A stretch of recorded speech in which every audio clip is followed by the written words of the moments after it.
Aloha, Mud Babies pod people and inhabitants of the planet Earth. It is I, your tiki leader, Steve Mudflap McGrew.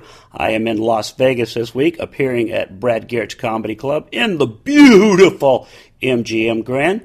I'm going to be in my room today doing the podcast. Right this freaking second. I'm going to be with a guest that you've heard before. I've been on his show. He's been on mine. Mark Germain. I call him Mr. KFI. He says Mr. KABC because he was there longer. We'll talk about that and much, much more on today's REMASCULATE. So let's join it. I recorded this just a little bit ago with Mr. Mark Germain, Mr. KBC, Mr. KFI, Mr. Guest on the show. Here we go. In the room of, where are we? The Signature at the MGM Grand. Right. And I'm sitting here with Mark Germain. I use his real name because you don't want to say, I say KFI, and you're like, hey, that was like 10 years ago. 17 years ago. That was like 17 years ago. Can we stop that now? That was my son's life ago. Yeah. But don't you feel like that is still part of, Are you Mr. KABC? Well, I was KABC for longer than I was KFI. I was 10 years at KABC, so. But now don't you understand how people kind of only know you? Associate you from with the very one first, thing? like one thing. I heard you at KFI, and that's it. That's what's all. surprising is, considering how little time I was actually on KFI, it's surprising how many people remember that show and just... When I was gone, they just found something new, which is kind of the moral of all show business is as much as they love you. You're only as good as your last project. Yeah. They will find something new, and that's fine. But it frustrated me that, 10 years at one radio station, you'd like to think that maybe they would have heard that you were still on the air. If they like that show, why wouldn't they like you at another radio? You're the same guy, right? And so mentally you go, those bastards. Well, you must have had a little of that in Denver, right? You were on one radio station and went to another, and not everyone followed you. Not everyone followed you, and not everyone even knew. Well, that's what I mean. I mean, they had no knowledge. That always wondered what happened to you. Well, I was 2 years on another radio station. That's what happened to me. Yeah. I didn't go away. You did. Yeah. No, it's hard for people to understand and they call the radio station, they complain in the radio station. Once they make a decision that you're not there anymore, you're gone. You're gone. They hope you die on the way home. When you start there, you're family. They say things like, welcome to the family, and really make you feel like you would have to poop on the program director's desk to get fired. Right. You feel that. And you start, and then once you're comfortable there. It turns out you're not really, or maybe it is like most people's family, where at a certain point you're just taken for granted. If you get hit by a bus, well, that would be too bad. Yeah, and you kind of sort of hate family after a while. Are you coming in again tomorrow? Oh God! Thanksgiving, really? Again? Oh, right. Yeah. So I took you today. Well, let me go back up here. It's NFR time in Vegas. Which stands for what? I see those letters everywhere. National Finals Rodeo. Okay. So that's what it's.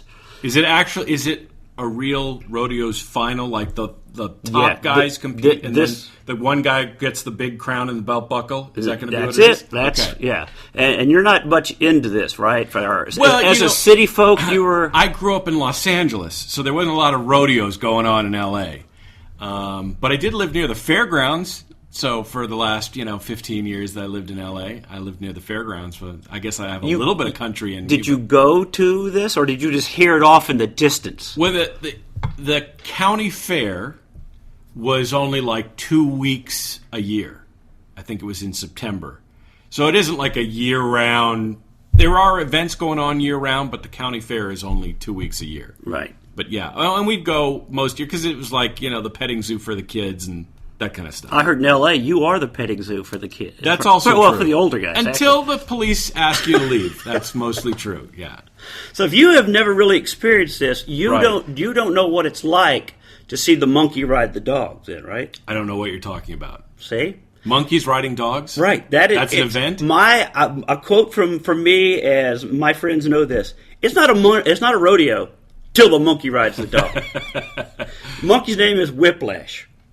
Wait, there's one monkey and one dog, and they travel around the country riding each other? As far as I know. And I talked to the... But it isn't like Shamu where there's 19 of them, but everyone I don't believe so. Okay. Because I was talking to the rodeo announcer, the national guy that does the entire rodeo thing. He was at my show at Brad Garrett's Comedy Club here the other night. And I said, does the monkey ride the dog? And he goes, sometimes, if we need extra time or there's a break in the show for on ESPN and we do the... And I go, he goes, yeah, and that's when Whiplash does it. Whiplash! I go, yeah, Whiplash. Is the monkey or the dog is Whiplash? The monkey is yeah, because the monkey just is Whiplash. His head just... And I go, is he glued down? He goes, no, he just holds on for dear life. Right. And if you've never seen this, or anybody else has ever seen it, right. Google. You've got to see a little monkey in a cowboy hat, in a Roy Rogers outfit, okay, holding on to a sheepdog. All right, okay. It's the funniest thing ever. All right. And do you get the sense, though, that monkey could ride any dog? Wow, no, I don't know. He might be a real rodeo monkey where he just slap me on a dog. I'll show this bitch how to do it. No, I hadn't. Right. I got a whole bunch of questions, but I don't think you'll have any of the answers about this. No, because I'm not. I'm not Mr. KABC. No. I can't just pull answers out of my. I read in an Egyptian newspaper once that. Is that your invitation to me? Is that what that was? Dead on, by the way. It sounds exactly. Did it just sound? I was like, wow, am I talking while I'm not moving my mouth? No, nobody ever does. No. Have you ever had somebody do an impression of you? Yeah, there's a guy who's worked in L.A. In fact, he's back on in mornings. He's a really good friend of mine. In fact, we did a morning show for a couple months ago. Brian Whitman is his name. And he did a version of me. And basically, he never really got the voice, but he got the cadence down.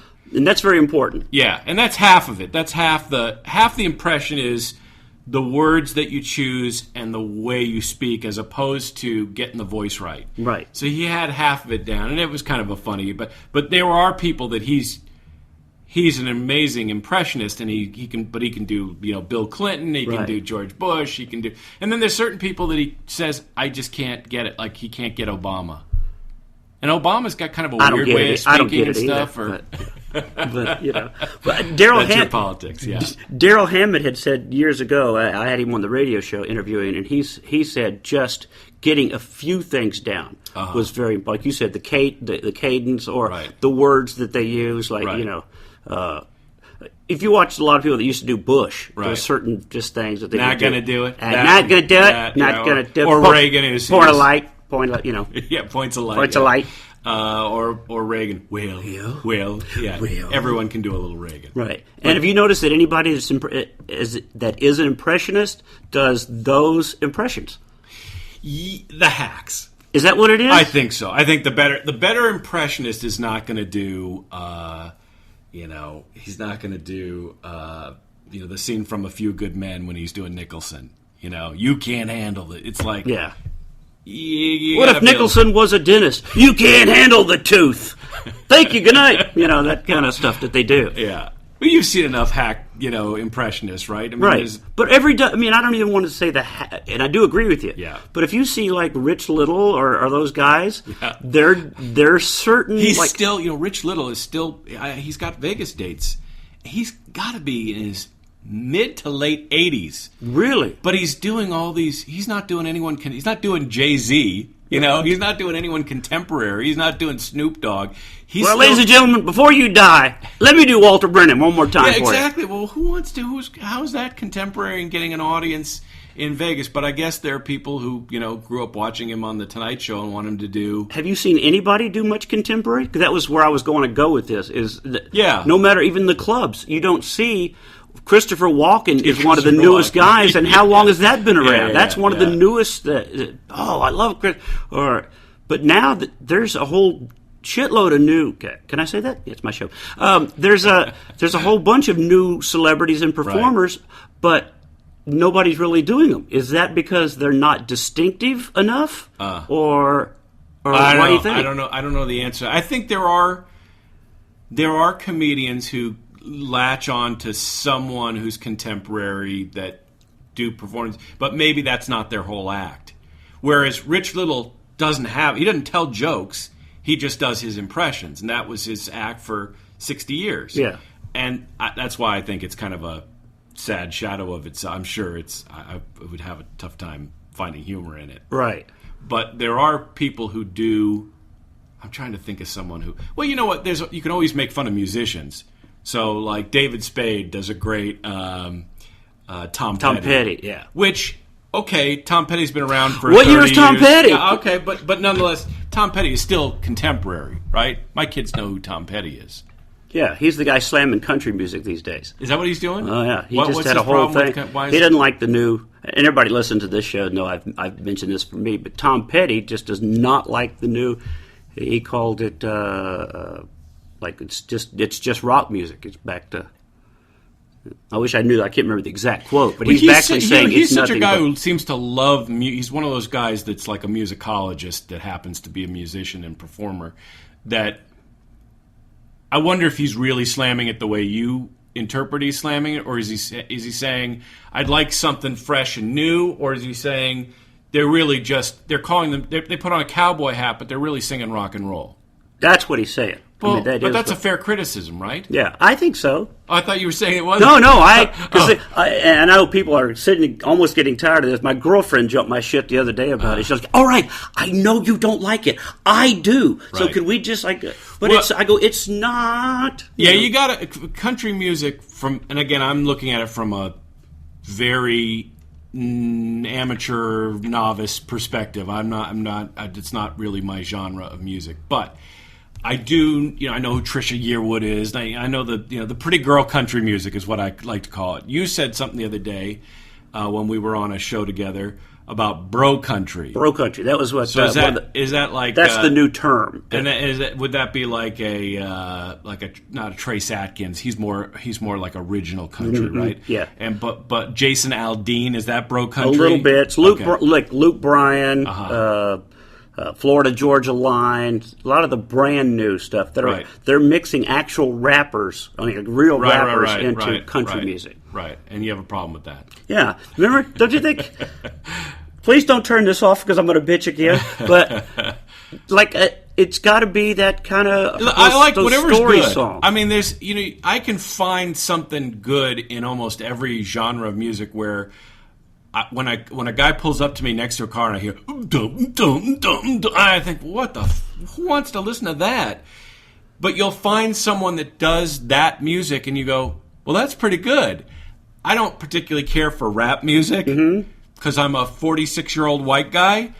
But when I see Eminem perform, I go, well, that's something special. That is something special. Yeah, that he can do it that fast. And whatever. But his lyrics are good. That's very complicated and fast, and it's clever, and it's interesting, and it's weird, and it's also got all those elements of rap, which is look at me, and look how great I am, but there's always that element in most popular music. But if you ask me what do I like today, what was I listening to before I came over? My wife was humming something in the background. She was humming "Bus Stop" from the Hollies. So I went and Googled or YouTube. Great song, great song, right? And you just go, "Bus stop will not go under my umbrella." Yeah, that was. Yeah. And then I started going on this Hollies riff, and I was looking at a long, tall woman in a black dress, and I was like, what the... I've heard that song 100 times. And didn't know who it was? No, I knew it was the Hollies, but I didn't know what the lyrics were. Do you know what he ain't heavy? No, what? What the lyrics are to that song? Long, tall woman in a black Other than dress. that, do you know any of the lyrics? Possibly, because I'm one of those guys that love lyrics, but I can't think of it right. What's the first line? And it's all about being in the FBI, and there's a whole line about and the woman's 5'9", and there's she was a hold of my right. I can sort of. Well, the lyrics. When you hear, because I've heard that song 10,000 times, but I never took the time to. Now you have all these great resources to look up lyrics. And as I say, Google, bitches. Yeah, Google, or even sometimes on the YouTube video of the song, someone put the lyrics words, there. the lyrics there, which is great because you go, I never knew what the hell they were singing about. Well, that's sad because you actually grew up in the album days where you had the lyrics on albums. Some albums. And I used to get really pissed off when you go buy a new album and you'd open it up and the dust jacket had nothing on it. It was just white. Or the dust jacket had nothing but albums advertised for other artists. You ever get those? We pull it out, and it's I don't remember that. Just albums, just little albums coming soon, or get this, or buy other albums by. And but I always thought that was kind of a rip-off if they didn't include the words. Me too. Because right? you had to lay on the floor and try to decipher what it was. Yeah. Oh, if they didn't have the lyrics, you mean? Or yeah. I did you ever put your actual speakers beside your head, like headphones? Sorry, my phone's ringing. This is my mechanic, and I do you need to take that? Because we could hit pause on. No. Go ahead. He's going to give me bad news, I'm sure. Mechanic. Okay. Yeah. So back to the question: did you ever lay on the floor with your speakers beside your head? Because I didn't have headphones for a while when I was a kid, so I would take the two stereo speakers and put them beside my head and try not to turn it up I didn't so do loud that. it destroyed my hearing. See, here's the thing. My parents were very odd. My parents were both teachers. And my dad specifically didn't believe in toys. Have I talked about this before? No. So my dad didn't believe in toys. So what my dad would do for like Christmas... Yeah, what the Grinch do for Christmas. My parents were very generous, and we had stuff that like no kid should have had. But it was either used or it was new stuff, but I never had Legos, I never had G.I. Joe doll, I never had any of that stuff. But my parents we had nice things as kids. And so one of the things, my dad was into gadgets, he was into technology, and so I always had like a full-blown stereo, like really high-end, good quality stereo equipment when I was 10 years old. You mean like Panasonic, Pioneer, that kind of? Yeah. And I'd get a pair of headphones, and I'd get a cassette deck, and with Dolby B and C. I mean, we had nice stuff.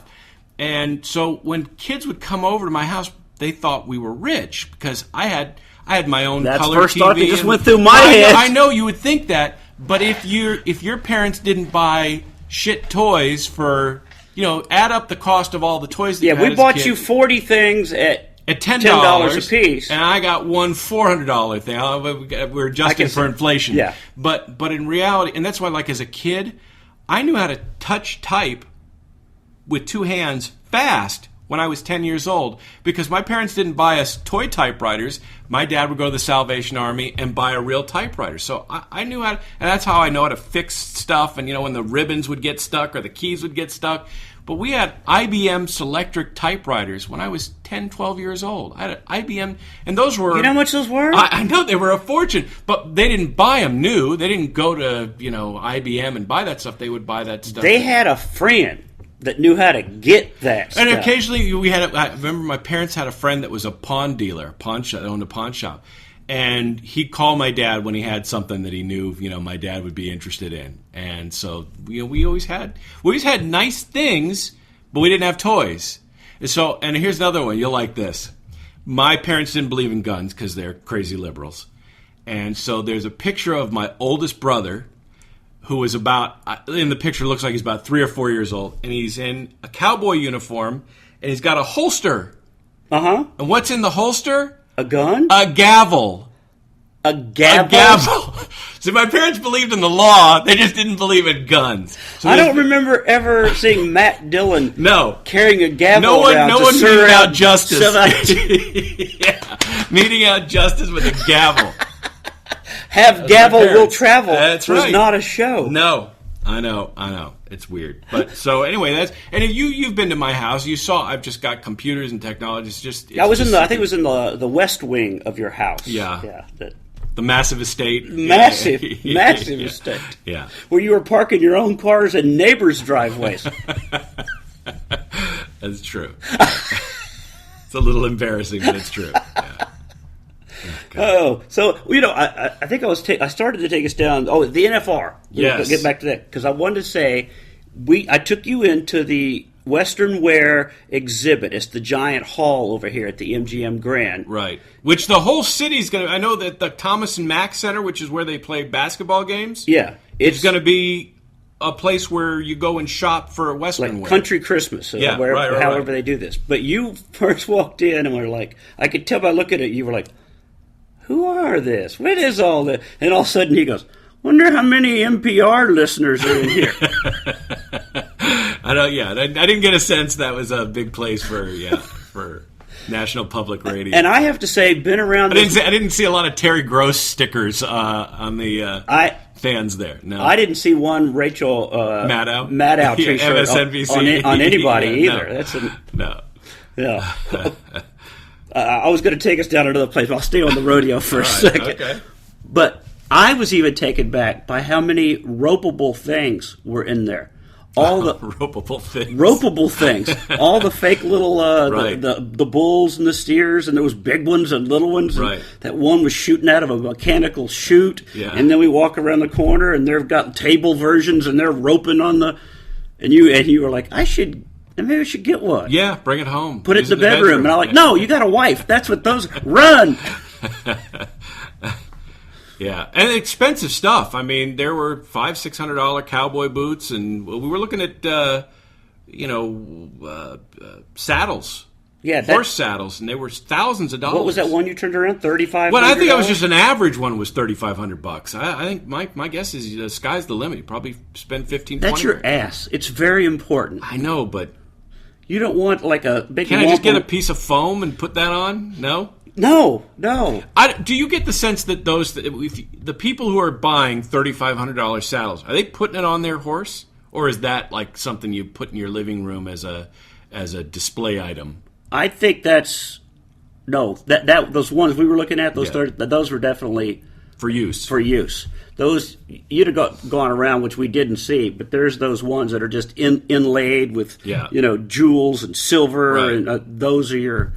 Your show saddles. Yeah, for show saddles. Uh-huh. But that one we were looking at, that was definitely like a working man's saddle. And I think that's the difference between having a good pair of work gloves and just a pair of gloves, or that super fancy tractor compared to, I can get out in the sun and boil my head in this. I don't know what you're talking about. You have no... I know what a tractor is. Hey, city boy! Well, how country are you? You identify with the lifestyle of country, but I don't see you out there. Did you ever own a horse? Yes. You've owned a horse? Yeah, I've owned horses. I had a donkey that I used to ride for a while. My dad, when I was a kid, raised... How about a dog that a monkey would ride? Did you have one of those? I think I have one of those now. I think I have that same... But my dad used to raise Charolais cattle. We had a smaller ranch. So you grew up on a ranch. Okay. Yeah, I've had my hand shoved up a cow trying to pull out a calf before. Wow. So, okay. All right. Okay. You have country cred. Yeah. Okay. That's I grew up in a smaller town, and my parents were definitely their parents were farmers, and their farm. My dad's dad was a cop, though. That's what he did. He was head of detectives down in Houston. And arrested, I don't know if I'm sure I haven't told you this, he arrested Clyde Barrow from Bonnie and Clyde before he was Bonnie and Clyde. Yeah. When he was solo? Yeah. Before he teamed up? Yeah. He arrested him in Houston for something. Well, I saw they're making another movie or a mini-series or something. Some TV network is A&E or someone's promoting. They're doing a week-long... 3 channels, 2 nights. Oh, that's what it is. 3 channels. 3 channels. Right. Is there a lot of interest in Bonnie and Clyde? Well, I'm not quite sure what obviously there is. There's books written about them and movies and stuff, but they were just, we're back to glamorizing criminals. I'm not quite sure what that's about. Isn't that what we're doing constantly now? Look at Breaking Bad. First of all, we could do 5 hours just on Breaking Bad. I know you love that show. I really, really, especially the last 8 episodes were unbelievable, and the ending was fantastic. Did you watch? Were you a fan? I have never seen it, but I intend to, because everyone who, because I didn't get into it when it was originally on.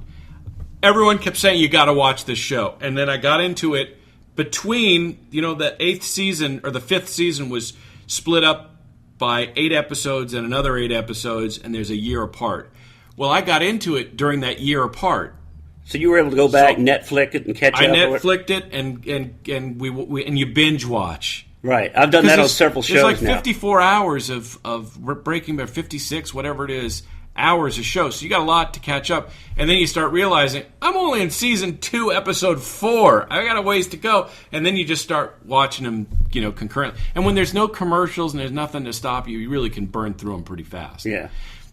But it's an amazing show for a couple reasons. One is the star of the show, Bryan Cranston, is unbelievable because he's on the screen 80% of the time. Imagine watching someone, what's 80% of 50 hours? So 35 hours of him on the screen, and you can't take your eyes off him. And he's still compelling. He's so compelling and so interesting and dynamic, and it's partly the writing, but it's really him. He's unbelievable in the show. You just go, that kind of acting we don't see very often. There's not. Well, I know that Anthony Hopkins wrote him. It said like you're unbelievable. Yeah. Sir Anthony Hopkins, who's one of the greatest actors. Is kissing your ass. Yeah. How great must that be? And he seems also, I don't know if you've seen all the publicity that he did right up to when the show aired. And then afterwards he was doing a lot of stuff. He seems like a great guy. Like there are certain people where there's no, I'm a celebrity and treat me like one. You don't get that sense at all. He's not Nick Cage? Yeah. By the way, Nick Cage lives here. That's what I heard. I'll show you his house. Oh, okay, we'll have to do that. I heard it because I hear he drops in on shows around town. Here's the thing about him. He's had really big mansions with gates and the whole thing. Mm-hmm. The house he's in now is in a non-gated neighborhood. He's got like a fence in front of his house, but the gates are open, and he's got a pickup truck. He's broke. Well, I don't think so. As much money as he's spent and as much money as he and the IRS and had to sell houses and stuff, I still think he's got a lot of money. I don't think he's really broke. And plus, he's still acting in movies. I bet he's got 3 or 4 movies in the can. They go direct. No. I know because I want to goof on him too, because we know what he is, and it's like he's ripe for comedy. The truth is, he's been really good in a couple things. Oh, yes. Right? I mean, Leaving Las Vegas, for example, is one of the best movies of all time. Great performance. One of those cinematic masterpieces. He's great. And so, as much as you want to go, well, but he was also in, what's the movie? Saucer's Apprentice. Yeah, he was also in Don't Drive Angry or whatever. Right. And you just go, come on, he's a lightweight. And then you go, well, how about watch this? So, anyway, he's got a wife and a kid. Kid goes to a private school, and apparently he drives his son to the private school, drops him off. And it's like you almost don't want to believe that someone that's that big of a star is driving his kid to drop him off at school, but he does. And he's got a good reputation here. People don't say he's an asshole or he's too big or he's no Vince Neil. He's not with an entourage. I told you I saw Vince Neil. I texted you when it happened. I was going to pick up someone at the airport, and he and his girlfriend or his wife, I don't know which, were walking, and I kind of recognized who he was, and he does look a lot like you, by the way. It is very funny. And he kind of looks down, like you can tell, I don't want to talk to anybody. Not that I would have wanted to talk to him, and I'm not a fan. But the girlfriend looked at me, and she smiled. She seemed sweet, or the wife, or, Yeah, the big Amazon blonde. She's a very attractive blonde. Yeah. But I saw him, but he didn't have an entourage. He was like coming off a flight, and he's had trouble here. He doesn't have a great reputation. That's what I mean. I had heard that about how he went into some bar or some show one night and got in confrontation with somebody during the show. He's always getting into fight, driving drunk, and just doing stupid stuff that you just going to shake him and go, you don't have to be that guy all the time. I'm a rock star. I gotta act like a rock star. I'm a rock star. Right? I gotta have a tune. You were a rock star. Oh, he's playing. I thought he's part of Motley Crue's going to do a. Is it Motley Crue? Yeah. Is it? Isn't it? Is it? You don't think it is anymore? No, is it all the same guys? Yeah, no, it's the guys. Tommy Lee on drums and Ace Frehley or whatever his name is. That was Kiss. Apparently, your parents didn't buy the right albums for those expensive turntables. I did an interview with the drummer for Kiss, whose name is Eric Singer, and I had him on. He loves talk radio. I had him on for 2 hours on a Sunday night. This is maybe 2 years ago, and he's a really bright guy and a really interesting guy. He came to the band kind of late. He's not the original. There's been 3 drummers. He's the third. The only 2 guys that have been in, I think, the entire time are Paul Stanley and Tung. What's his name? Tung.